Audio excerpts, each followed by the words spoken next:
नमस्कार. नम्रताज रेसिपीमध्ये आपले खूप खूप स्वागत. नवरात्र सुरू झाली आहे.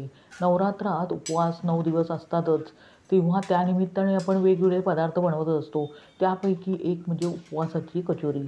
उपवासाची कचोरी ही झटपट तयार होते. फक्त प्रमाणबद्ध जर साहित्य घेतले तर उपवासाची कचोरी अजिबात फुटत नाही. इथे दाखविल्याप्रमाणे जर उपवासाची तुम्ही कचोरी बनवली तर अगदी परफेक्ट हलवाई स्टाईल म्हणजेच हॉटेल स्टाईल तयार होते. शिवाय बनवायला फारच सोपी आहे. घरगुती साहित्यात ही कचोरी तयार होते. रेसिपी अगदी साधी सोपी इथे मी शेअर करत आहे. तेव्हा व्हिडिओ अगदी शेवटपर्यंत पहा आणि रेसिपी जर आवडलीच तर नम्रताज रेसिपीला सबस्क्राईब करा. अगदी निःशुल्क आहे आणि सोबतचे बेल आयकॉनवर क्लिक करा म्हणजे मी जे नवनवीन व्हिडिओ बनवेन त्याचे नोटिफिकेशन तुमच्यापर्यंत पोहोचेल. लाईक करा आणि आपल्या मित्रमैत्रिणींना शेअर करा. चला तर मग जास्त वेळ न घालवता आता आपण रेसिपीला सुरुवात करूया. उपवासाची कचोरी बनवण्यासाठी प्रथम आपण आवरणासाठी पीठ मळून घेऊया. त्यासाठी इथे मी एक बाऊल घेतला आहे. आता त्यात आपण उकडून किसून घेतलेले बटाटे घालूया. इथे मी 2 बटाटे व्यवस्थितपणे उकडून नंतर त्याची साले काढून अशा प्रकारे किसून घेतले आहेत. तुम्ही मॅश करूनही घेऊ शकता. म्हणजे अशा प्रकारे जर किसून घेतलेला बटाटा असेल तर लगेचच कोणत्याही पदार्थात एकजीव होतो. आता त्यात आपण चिमूटभर मीठ घालूया आणि त्याबरोबरच अर्धी वाटी आपण राजगिरा आणि साबुदाण्याचे पीठ घालूया. त्यापैकी थोडेसे पीठ आपण बाजूला ठेवूया, ते नंतर वापरणार आहोत.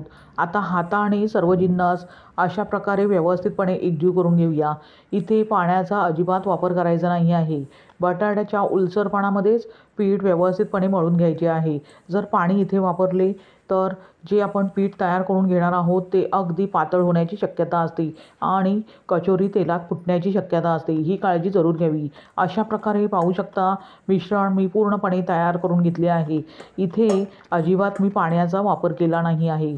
आता हे मिश्रण व्यवस्थितपणे रेस्ट होण्यासाठी त्यावर झाकण ठेवूया आणि साधारणतः 10 मिनिटे हे पीठ व्यवस्थितपणे रेस्ट करून घेऊया. आता पीठ रेस्ट होईस्तोवर आपण कचोरीच्या आतील सारण बनवून घेऊया. त्यासाठी इथे मी बाऊल घेतला आहे. आता त्यात आपण पाऊण वाटी ओल्या नारळाचा चव घालूया. इथे मी ओला नारळ घेतला आहे. तुम्ही सुक्या खोबऱ्याचा किसही इथे घेऊ शकता. त्यामुळे ही कचोरी टिकण्यास मदतही होते. आता त्यानंतर एक एक करून जिन्नस ॲड करूया. त्यामध्ये प्रथम आता ड्रायफ्रूट्स घालूया. इथे मी मनुका, अक्रोड आणि काजू घेतले आहेत. तुम्ही कोणतेही ड्रायफ्रूट्स इथे आवडीनुसार घेऊ शकता किंवा कमी जास्त करू शकता. त्यानंतर चमचाभर आपण हिरवी मिरची घालूया. त्यामुळे हे जे सारण आहे ते अगदी चटपटीत आणि अगदी खमंग असे तयार होते. हिरवी मिरची तुम्ही तुमच्या आवडीनुसार इथे कमी जास्त करू शकता. त्यानंतर चमचाभर साखर घालूया आणि त्याबरोबरच 1 चमचाभर लिंबाचा रसही घालूया. अशा प्रकारे सर्व जिन्नस आपण आता चमच्याने एकजीव करून घेऊया. म्हणजे सर्व चवींनी परिपूर्ण असे सारण तयार होईल. पाहू शकता कचोरीच्या आतील सारण म्हणजे स्टफिंग पूर्णपणे तयार झाले आहे. आता ह्या सारणाला पाणी सुटू नये म्हणून लगेचच आपण कचोरी बनवायला घेऊया. कारण ह्याच्यामध्ये आपण साखर घातली आहे आणि लिंबाचा रसही घातला आहे. त्यामुळे मिश्रणाला पाणी सुटण्याची शक्यता असते. म्हणून लगेचच आपण कचोरी बनवायला घेऊया. साधारणतः 10 मिनिटानंतर भांड्यावरील झाकण काढून पाहूया. पाहू शकता पीठ अगदी व्यवस्थितपणे रेस्ट झाले आहे. अशा प्रकारे पीठ तयार करून घ्यायचे आहे. आता लगेचच त्याचा अशा प्रकारे लिंबा एवढा गोळा तयार करून घेऊया. हातावर एकसारखा गोळा तयार करून घेतल्यावर लगेचच आपण त्याला वाटीचा आकार देऊया. अशा प्रकारे अलगदपणे वाटीचा आकार द्यायचा आहे आणि त्याबरोबरच जे आता स्टफिंग आपण तयार करून घेतले आहे ते 2 चमचे अशा प्रकारे त्यामध्ये घालायचे आहे.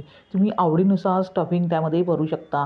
इथे स्टफिंग व्यवस्थितपणे भरून घेतल्यावर कडा दुमडून अगदी व्यवस्थितपणे कचोरी बंद करून घ्यायची आहे आणि गोलाकार हलक्या हाताने द्यायचा आहे.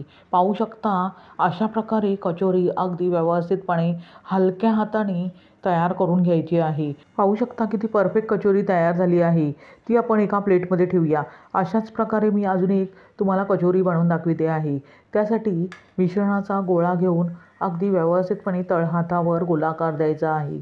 त्यानंतर वाटीचा आकार देऊन अशा प्रकारे त्यामध्ये साधारणतः 1 ते 2 चमचे जे स्टफिंग आपण तयार करून घेतले आहे ते त्यामध्ये घालायचे आहे आणि कडा व्यवस्थितपणे बंद करून अगदी हलक्या हाताने गोलाकार द्यायचा आहे. पाहू शकता दुसरी कचोरी अगदी व्यवस्थितपणे तयार मी करून घेतली आहे. अशाच प्रकारे जे राहिलेल्या कचोऱ्या आहेत त्या अगदी व्यवस्थितपणे मी तयार करून घेत आहे. पाहू शकता सर्व कचोऱ्या मी अगदी व्यवस्थितपणे तयार करून घेतल्या आहेत. लगेचच त्या तळून घेऊया. आता त्यासाठी इथे मी एका कढईत तेल तापवून घेतले आहे. तेल जास्त कडकडीत तापवून घ्यायचे नाही आहे. आता जी आपण कचोरी तयार करून घेतली आहे आणि 2 चमचे पीठ आपण बाजूला ठेवले होते त्यामध्ये अशा प्रकारे घोळवून घ्यायचे आहे आणि पीठ अगदी व्यवस्थितपणे त्यावरील काढून घ्यायचे आहे आणि हलक्या हाताने आपण अशा प्रकारे कचोरी तेलात सोडूया. अशाच प्रकारे सर्व कचोऱ्या आपण पिठात घोळवून अगदी व्यवस्थितपणे हलक्या हाताने तेलात सोडणार आहोत. इथे जास्त कचोऱ्या एकाच वेळेस तेलात सोडायच्या नाही. त्यामुळे एकाच वेळेस जर कचोऱ्या सोडल्या तर त्या फुटण्याची शक्यता असते. म्हणून एकाच वेळेस फक्त 3 ते 4 कचोऱ्याच व्यवस्थितपणे तळून घ्यायच्या आहेत.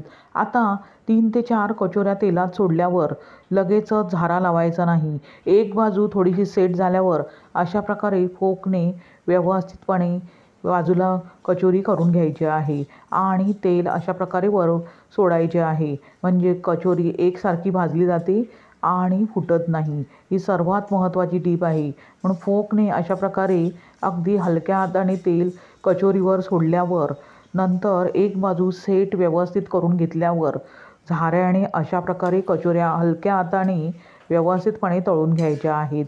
आता ह्या कचोऱ्या आपण साधारणतः 2 ते 3 मिनटे गोल्डन कलर येईस्तोवर व्यवस्थितपणे तळून घेणार आहोत.